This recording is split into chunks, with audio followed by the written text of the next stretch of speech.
ಹೇಳಿ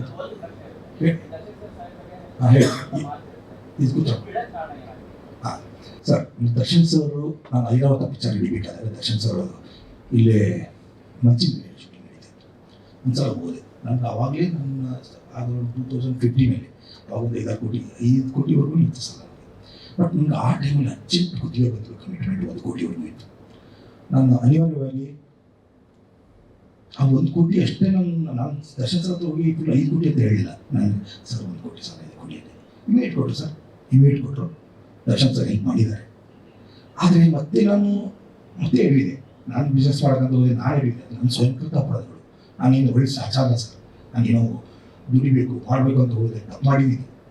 ಸ್ವಯಂಕೃತ ಅಪರಾಧಗಳು ಆಗಿದೆ ನನಗೆ, ನಾನು ಆಗಿಲ್ಲ ಅಂತ ಹೇಳ್ತಿಲ್ಲ. ಈ ಮಧ್ಯದಲ್ಲಿ ಮತ್ತೆ ನಾನು ಲಾಸ್ ಆದೆ. ಮತ್ತೆ ಪದೇ ಸಾವಿರ ಅಳೋರು ಸರ್. ನಾನು ಮತ್ತೆ ಹೆಂಗೆ ಸರ್ ದರ್ಶನ್ ಸರ್ ಕೈ ಕೇಳಿ ಕೇಳೋ ಪರಿಸ್ಥಿತಿ ಇರಲಿಲ್ಲ ಸರ್. ಕೇಳಿದ್ರೆ ಹೆಲ್ಪ್ ಮಾಡ್ತಿದ್ರೆ ಏನು ಗೊತ್ತಿಲ್ಲ, ನಾನು ಹೋಗಲಿಲ್ಲ ಸರ್.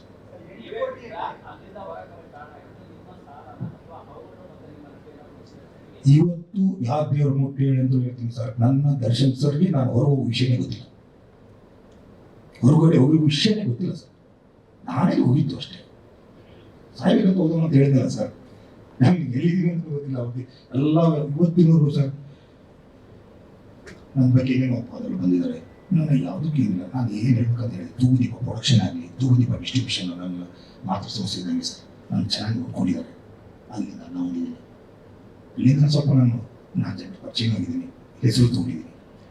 ಅದಕ್ಕೆ ನಾನು ಎಂದೂ ಅನ್ಯಾಯ ಮಾಡಿಲ್ಲ ಸರ್.